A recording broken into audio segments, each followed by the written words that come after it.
Hey everybody, Dave here, or Dr. Alien 201, depending on where you're watching, or listening for that matter. I forgot to mention last week that we are available on Apple Podcasts, Spotify, here on YouTube, or here on Spotify, depending on where you're watching me. And a couple other minor ones that I can't remember off the top of my head because I am just that kind of guy. Anyway, but we are out there. You can get us. I'm working on a couple other ones. Some things have changed in the podcasting space since I last did that. So I have to figure it all out on my own. I don't mind. It's something to do, but that is not why we're here. Anyhow, we're here today because I want to talk character creation. More specifically, I just want to talk about a character that I created for my first game back into Dungeons and Dragons or the tabletop roleplay space. Now, I played a couple one-shots when I was in high school. It wasn't anything. Well, no, that's not exactly true either. I first got into a one-shot. I was having a rough time of something, and a friend of mine invited me over for this game called Rifts. Or Rifts. It's an RPG where you go through rifts in space-time, and you know you can have a cowboy working with a spaceman, that kind of thing. It was kind of fun. I didn't quite understand the premise behind role-playing at that time. But I had an okay time with it. And when the same friend started a game of Vampire the Masquerade, I joined that. And his brother was running a werewolf campaign, so I joined those and I played in both of them. They were kind of fun once I figured it out. There were rules and things and whatnot, but I stopped playing in around 96 and didn't start again playing role-playing games until about 2020. Gee, I wonder what was happening during that time when I started playing role-playing games with my friend who was a DM. And wanted to get a game going for something to do because he was late, just like the rest of us. There was no time off. Single guy on his own. He had all kinds of time. So we put together a campaign. We ended up with 4 players, myself, and 3 others that were recruited off the internet from various places.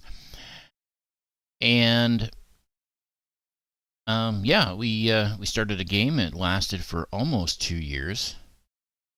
I think it was a year anyway. And to this day, the group still meets. We have added 2 players to it. So there are now 6 players in total, 7 including the DM, which is still the same guy. And it's fun. We're now in a multi-year campaign. We just hit level 10 not that long ago on our characters. But I'm here to talk about my first character with this DM, Darvin Evenwood. Now, I didn't know it at the time, but I took a Sam from Critical Role view of this character. I wasn't sure what I wanted to do, so I just randomly generated him and his brother, Halmath, the barbarian. I got a wizard and a barbarian. I should mention that. Hal, I didn't quite get connected to. He disappeared after the second or third session. Literally disappeared. He's not even on the realm anymore, or in the universe anymore. I must also mention that this was a homebrewed universe by the DM, so not not your standard Sword Coast or any of the Faerun stuff or anything that's available now through 5e. But it was fun, and I just wanted to go over this character because I did some things that I think people would find unique or maybe just laugh at me for doing, but it worked out. Everything combined up into a powerful 14th level character that didn't have access to any real high level spells, but could certainly upcast the ones he knew. And there was a few things. So let's just dive into it. So I'm just going to switch over to the D&D Beyond character thing here. And if you're listening to this in podcast form, I'm just pulling up the character stats and well, you can't see him, but if you want to see him, you can go and watch the video either on Spotify or YouTube.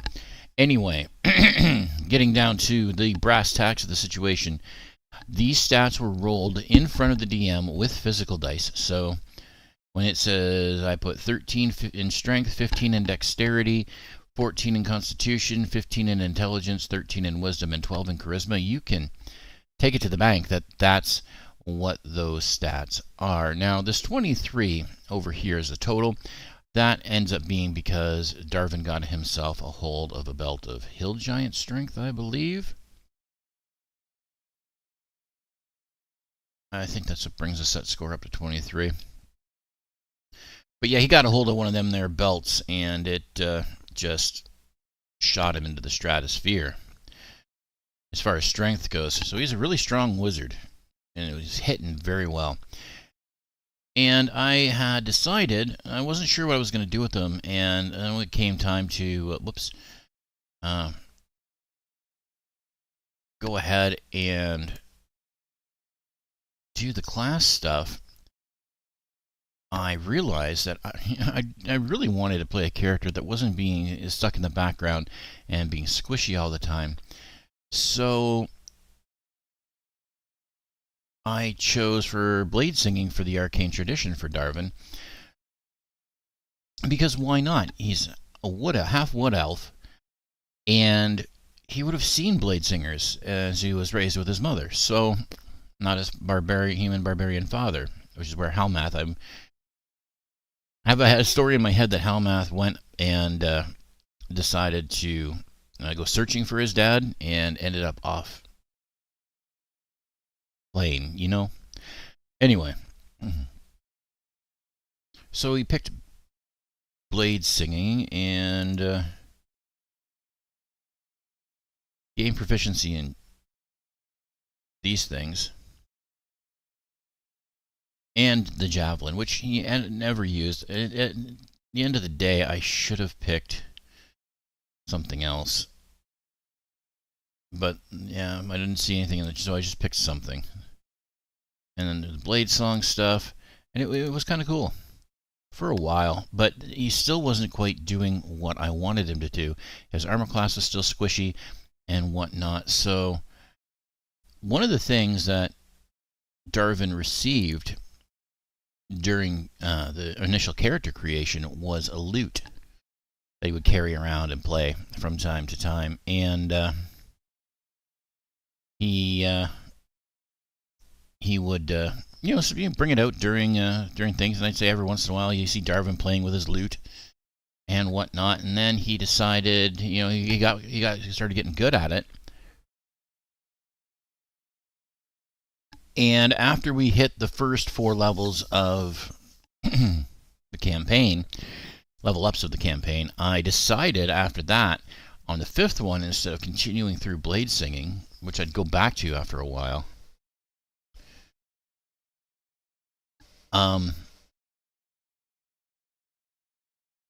I would level him up in Bard. But before I did that, I made a mistake with this character, but it ended up working out. Let me explain. Before I did that, I gave him a level of Druid because I wanted this right here. And what I'm seeing is light armor, medium armor, and shields. What I hadn't realized, because I hadn't done this, was, where is it? I saw it earlier.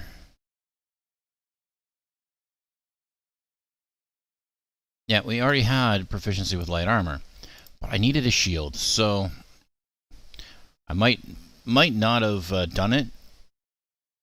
So I might not have done it if I hadn't have seen that there, but so yeah, I wanted this, and didn't want to get into heavy armor and whatnot for Darvin, because he is a wizard and whatnot and squishy and whatnot, I didn't really want him to be super unhittable either. I thought that with the blade singing abilities, the +5 while you're doing the blade song to your armor class and whatnot, and a shield would be enough. Because if we go over to the character sheet, you can see his armor class. It's 18. It's not coming through. Yeah, it looks like it might be. He had homebrewed studded dragon hide leather armor for 12 armor class. His dexterity bonus of 3. And then he had a bonus from an amulet protection, and because it was homebrew, I had to add in +2 here. And for a while, he was using a shield, but the shield got put away because Darvin would end up using, in the end, his Flame Tongue of the War Mage Warsword, which also, because of certain things, was a spell casting focus. It was really, really cool. I found what's it called? A ruby of some damn thing. I don't know. It's a magic item. I'm just going to the inventory and find it.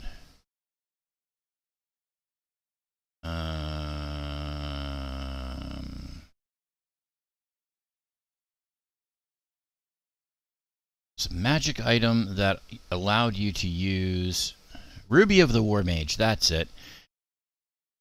You had to attach it to a weapon that you are using, and you could use it as a spellcaster, a wizard spellcaster, as your spell focus. So I didn't have to use a spell focus. My sword was my focus. So that allowed me to carry a second weapon, and so I was carrying around another one. Anyway, the point of the whole story is that with all of that, 18, and then when you blade song and add +5, the armor class is 23. That's pretty tough to hit, especially for a wizard, which is what you want. But I can hear you saying, if you're looking at this screen, and oh, whew. I thought something went wrong on the internet there, and the page had closed before we were done. But you might have noticed that he had 120 hit points. Well, I took the tough feat to make him a little tougher. But that is beside the point of what we're trying to talk about. I went down a friggin' rabbit hole. I'm trying to explain why he has the classes he has. So we'll go back to we'll go into the Druid section here, and I really did take Druid for the additional medium armor, because that's how I was able to hold or use the studded leather, and for the shields, which I did eventually use and get rid of. Sure, a few little bonuses, some druidic, and of course multi-classing, and wild shape, which I used a few times to great effect. We had a dwarf in the party, and during one of the battles, I had Darvin shapeshift into a panther, which the dwarf could ride, and with a decent check from animal handling check, I guess, from the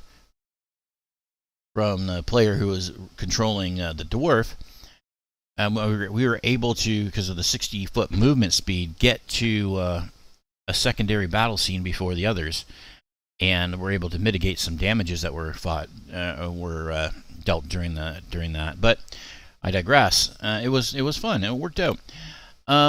Okay, and then I went Circle of Wildfire, and I would use the Wild Shape feature to summon my Wildfire Spirit, which had a couple of neat things about to it. It could use my attack modifier and whatnot. It could shoot some seeds, but this right here, this is the clincher. Fiery teleportation. The spirit and each willing creature of your choice within 5 feet of it can teleport up to 15 feet away to unoccupied spaces you can see.